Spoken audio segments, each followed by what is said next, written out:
Hi, everyone, and welcome back to our podcast today. I have the pleasure of having Doug Damon with us today. He is just an amazing entrepreneur and has such an incredible background. And I know him because of a person that we both are connected to by the name of Dr. Tom Hill. So I met Doug Damon at one of the Eagle Summits many years ago. Gosh, I think it might even be 10 years ago now. And Doug and I just had a really great immediate connection. He, again, is an amazing entrepreneur and built a wonderful company, which he has been successful in transitioning to his children. And so what we're going to talk about today is his journey and how he did that, and some of the things that worked, some of the things that didn't work, and maybe some things that were confusing or missing along the way. So Doug, thank you so much for being here and welcome. Well, thank you, Elizabeth. It's a real pleasure to be here, and it's great to see you again. We haven't had too much contact lately, but always great to see you. And I sure appreciate Dr. Hill's introduction of us. I do as well. So Doug, tell us a little bit about your company. The company started in the mid-40s. I was born in 1946. And it was a bar supply company in Reno, Nevada. And the owner of that company in 1963 sold it to my dad and three partners, who he subsequently bought out. And I worked there in the summers. I washed bottles and things like that. What our company did was we manufactured, or we packaged bottled bar mixes and things like that to sell to the casinos in Reno. I bought the company in 1977, when I'd worked with it after I got out of the Army, after I graduated from college. I'd worked with it until 1977, then bought my dad out. It was still a very small company. We'd grown somewhat, but we changed the whole modus of operation. And what we ended up doing was pioneering bag-in-the-box juice concentrates. We packaged those, and they were sold through food service companies and distributors in different cities around the West. We expanded somewhat to the East and changed the dynamics of the company from a bar supply company to a company that supplied any kind of beverage that an institutional food service, such as restaurant, nursing homes, schools that serve juice, and also casinos in Las Vegas that serve drinks like strawberry daiquiris, pina coladas, margaritas, all of that sort of thing. Nice. In addition to that, we became a spirit rectifier, so we could put alcohol in drinks. Which is amazing. And that's kind of where it's going now. And that's what your children, right? That's what the successors are going to expand. And, in the market, it's flourishing right now. Yes. Yeah. They've got a lot of really great opportunities. They do. Come here and tell us a little bit about the journey that you've been on. Sure. Years ago, when I was in the business, I was active in a trade association, which was called the International Beverage Dispensing Equipment Association. And that particular association had companies all over the country, and a lot of them were family businesses. And in that, I saw that there was transition going on with children in some of these businesses that were having a really, really rough time making that all work. And in some cases, they just ignored the need to have a succession plan and any coaching that had to do with that. And some of them were truly a disaster and a tragedy, family split, that sort of thing.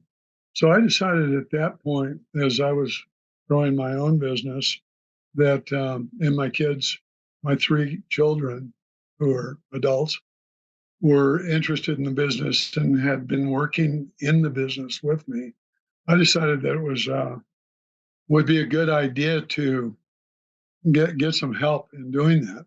And by that time, I knew you, and I knew what you did, and I knew you did this sort of thing. So I talked to you, and you were the main spearhead of helping us put the succession plan together. We had done some work on that before. We had some coaching. We did a lot of different things, like two of the three children, they're adult children. Well, they're your children. My children. They're your children. So yeah, even though they're older and adults, because children, can be, just for the audience, they can be 30, 40, 50, sometimes even 60 years old, but they're still your children. They're still my children, yeah. Yes. And two of them had been in Vestige Group, as had I, a CEO group. And they got a lot of background and learning from that. We also did, I was big on, I had an interest in human development. And so I was interested in personality profiling, skill set profiling, that sort of thing for team building aspects of the business. So we did a lot of that. And then when you came on board, you did all the things that you do, and we hadn't really started any of those. So that was a good guideline for us to go forward. And that's how we got into our relationship with you as far as the business was concerned. Right. So, so the value of having a plan that was written was important, and you had done a lot of work. You had already in your mind made decisions on which I think worked for you. You had already thought through your, who might come on board. You had some conversations that needed to happen. So you kind of had a little bit of a vision of what you wanted and what would be your ideal. But there were some hurdles that you needed to get through. Some with employees and also some with the kids, right? Your children, just trying to figure out how they were going to come together. Yes. Years ago, I don't know, I don't even remember how I got the book. It was a little pamphlet, and it was related to what I had learned, my experience with the people in our industry. And the book was called The 7 Deadly Sins of Family Business. And it dealt with all the tough things. And that's, I think, where a lot of companies failed in their succession, is that they didn't want to go through these tough things. And the tough things were, what about, as I recall, the major ones were, what about a child that's not in the business? Well, that wasn't a problem for us. They had all come into the business at that time. What are the skill sets? Who's going to be the CEO? All of those type of things. What about in-laws? Yes. They're not a part of the business, very dicey subject. And so we were able to take those one by one and do a program where most of it wasn't a problem. The one big issue that was still hanging out there was who's going to be the CEO. That's always a dicey issue. If a lot of people say, well, it's going to be the oldest son, or there's different ways to look at that. Yeah, or even the one who has worked in the business the longest, right? Because they've earned it, or lots of different ways to approach that one. Yeah, and so we had some of that. The big one was who had the best, who had really great leadership skills to run that forward. And in the case of my three, they all had different skill sets. They all had very good skill sets in certain areas.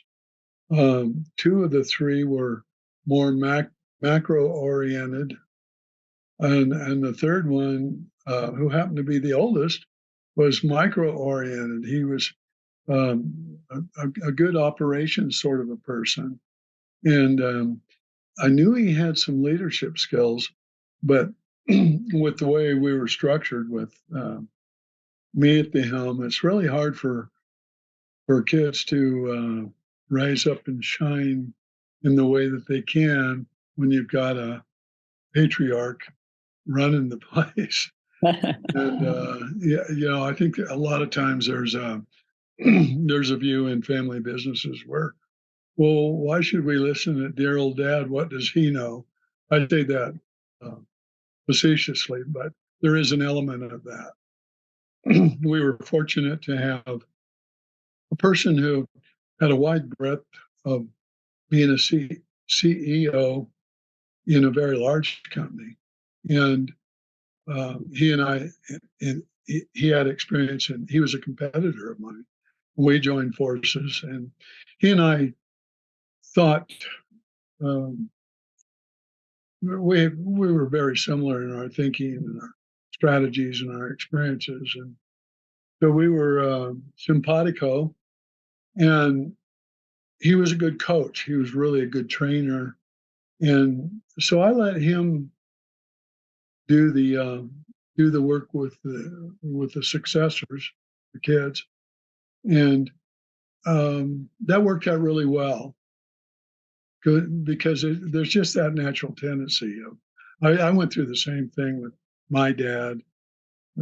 I had my own ideas, and I had to go in my own direction. They had to go in their own direction. So Yeah. that worked out pretty well as it turned out. Yeah, and that's pretty great because one, you had an experience with your own father that you didn't want to repeat.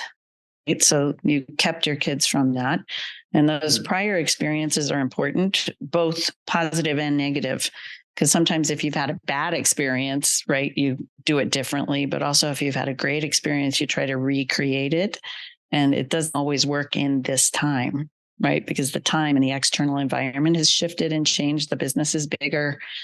So what worked in the past doesn't sometimes work. And the other thing that was great, and I remember this, and we talked about it, that having that external person that wasn't dad trying to bring the three of them together gave actually them the opportunity to have somebody who could really, one, be honest with them, and not that you couldn't be, but they would see you in a different lens or through a different lens than they saw him. So he could come in and be that external person who had all this knowledge and skill and they listen, versus the guy inside you who also has the knowledge and skill, but they don't listen. They listen differently because you're their father. Right. And that worked really, really well. By this time, my former competitor was part of the business. And so we had that internal um, piece that helped to bring that along. And then the external piece was you.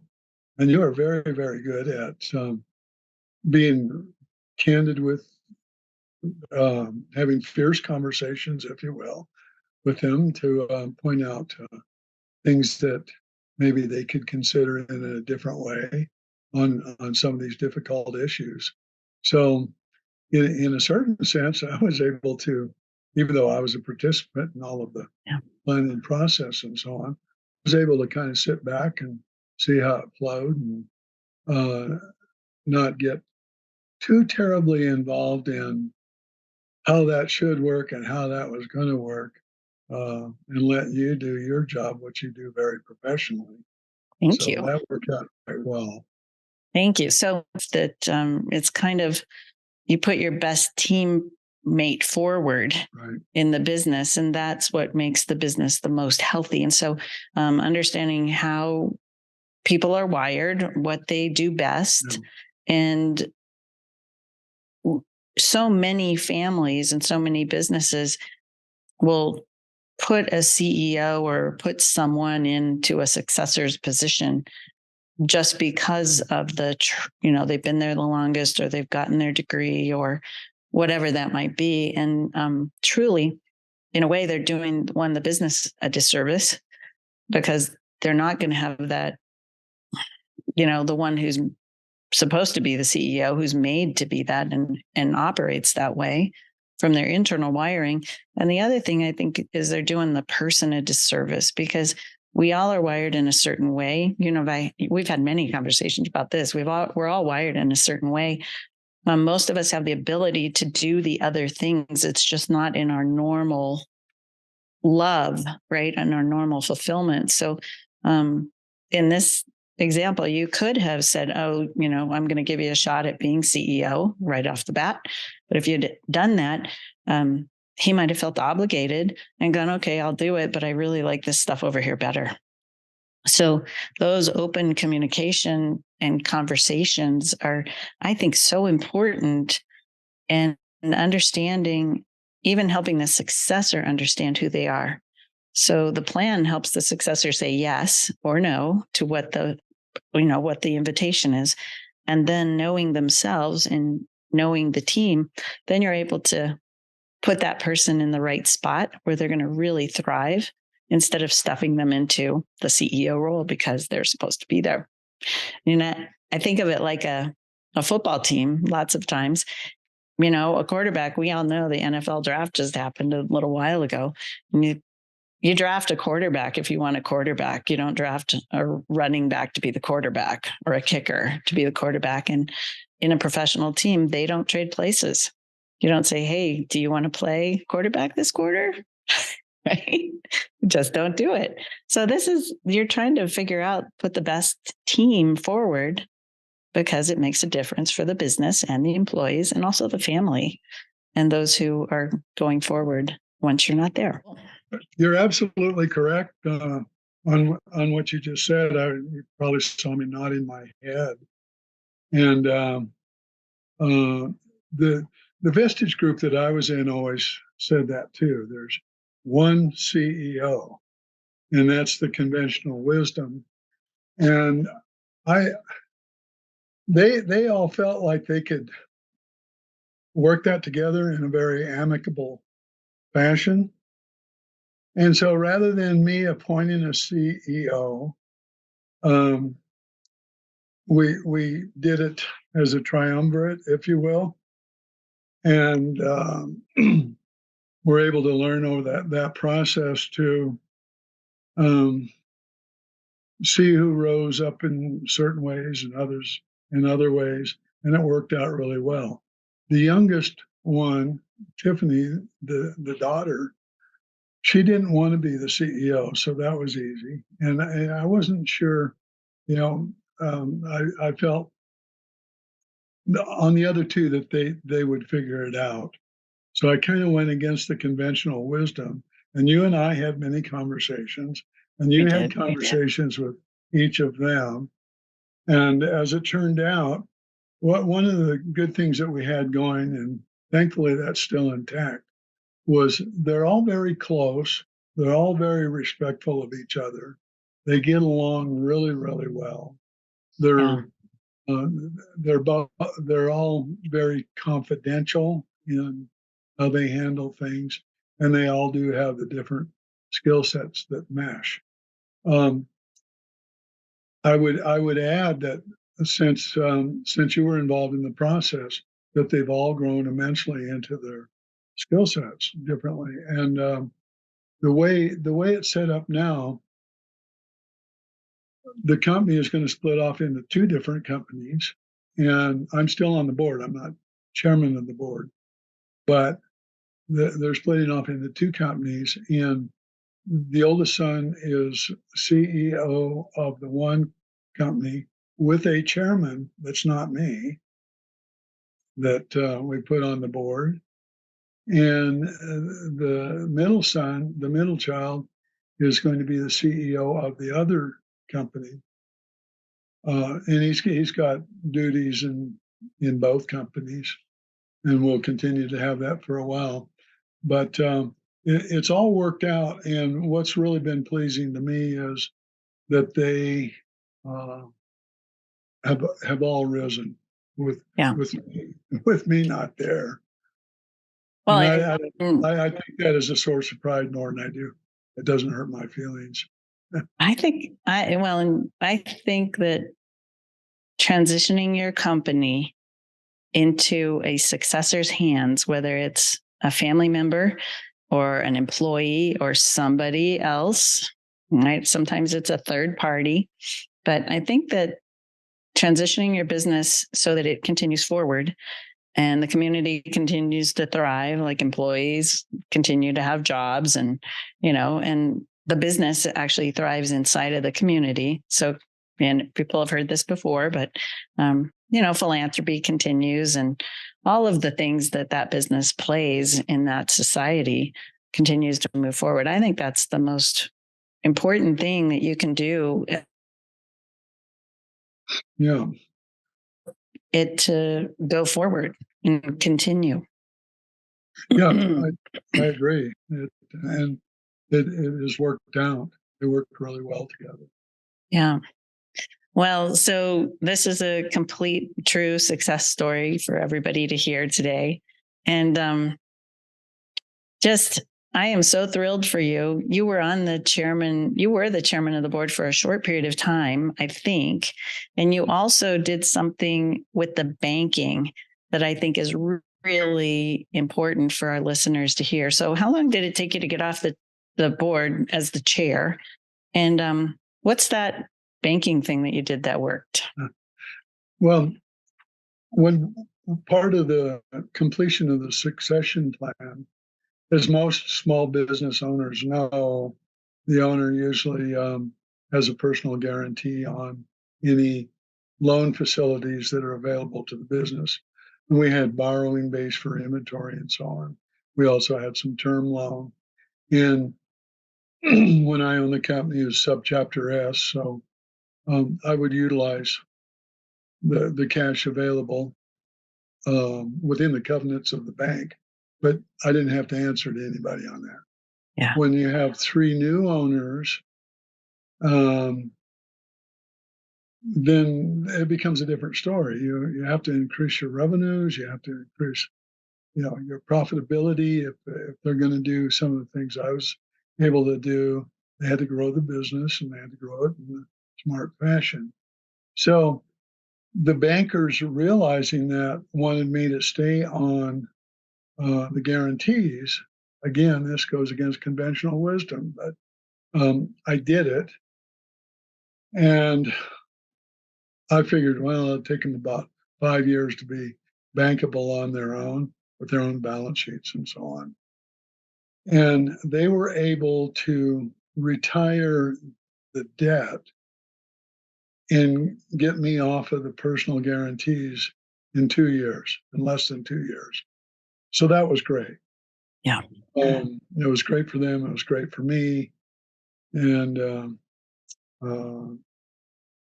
that was that's outstanding. That's part of the story. Yeah. Yeah, that's outstanding. And the other thing that is important to know too is that you made a transaction, if I remember right, all at one time. You didn't do a partial.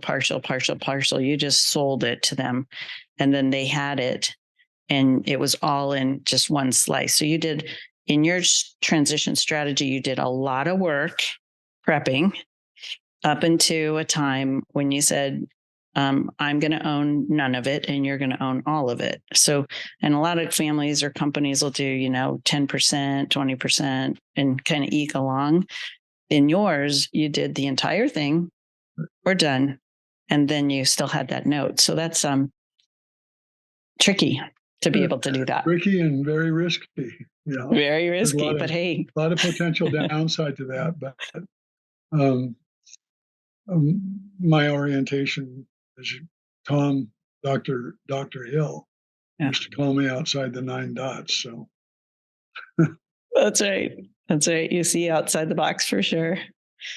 Well, good. Well, gosh, I think we're at our time, Doug. And I just want to thank you so much for being here with us today and just congratulate you on such a great transition and a great journey. You're one of, statistically out there, you're one of the few that that makes it, and that this is actually a reality. So congratulations, and thanks again for being here. Well, thank you, Elizabeth. And on behalf of my successors, and myself, we have a tremendous amount of gratitude to you also for helping us in this process. Thank you. Thank you. Take good care of you. You too. You too. Okay.